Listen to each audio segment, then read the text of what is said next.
So next topic is exponents and exponential notation.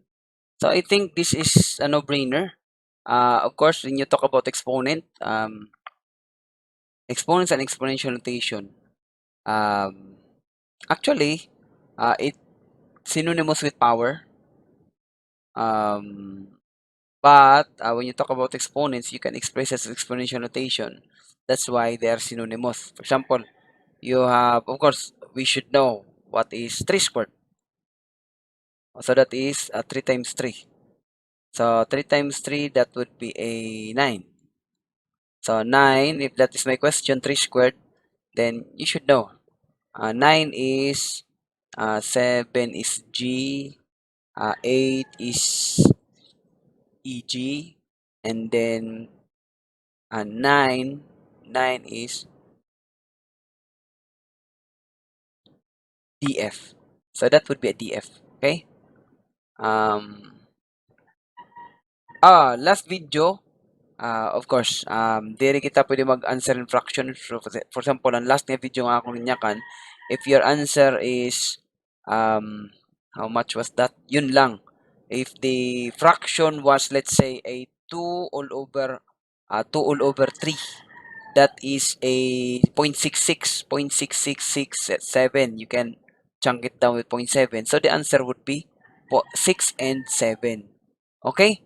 So, of course, the answer is 2/3, but you have to divide it, of course. Kaya taton nga tanon answer for multiple choice or for all choices, I call it an all choice, is are only decimal numbers. The first two numbers. Bisan ano ito, decimal, power, decimal, bisan hilaban duro nga whole number. So, for this 0.667, not 2 and 3 ha, your answer should be 0.67. Of course, it expected that you know how to divide 20 all over 3 because again, it's 2 over 3. So, 2 over 3 is you put 0 here and then you put decimal here. That's grade 3, grade 4 topic. So that's already 20. So you have 6 times 3, that is 18. And then you can see that your remainder is 2. And then you put another 0. And then you have 6. And then 18 again, 0. So that's where the 0.6666 comes in. And then your answer would be 0.67 or 67. And then for 6, that is A, B, C, D, E. A, B, C, D, E, F.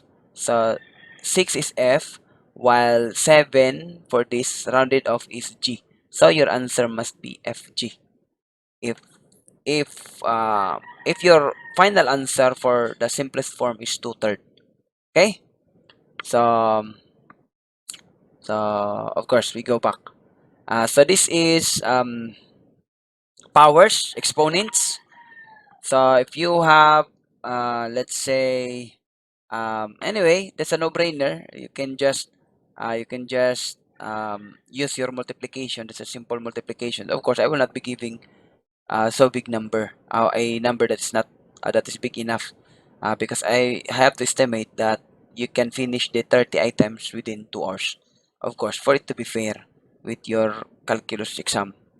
Okay, so let's say I have a so the similarities between exponents or powers with respect to exponential notation is that when you use exponential notation like 2 times 10 to the 3, so actually this 10 raised to 3 is a 10 power. Okay? So of course with exponential notation we just use that one. That's the decimal place is here, and then we move 3 places, 1, 2, 3, and then that would be a 2,000. Of course, that's a no-brainer. But you should know that 2 times 10 to the 3 is just saying 2 times 10 times 10 times 10, of course, because that's still the power. Ing klaro ko lang kay iti ba dili gyapon mag-aram labi na kon na-input na kita atong calculator and then you don't understand the similarities and difference between exponential notation and the powers. Okay, so I hope you know these things. But anyway, I don't have any much question about this. My only question is about, of course, the power because I simply put it in. But anyway, Depende. But as long as you can understand these two, it's already okay for exponents and exponential notation. So next is order of operation. So order of operation is a topic in grade 4. I've seen that in my um, uh, children at the age at grade 4 or grade 5. So order of operation really is what your calculator and your computer understands when you just type in without using parentheses.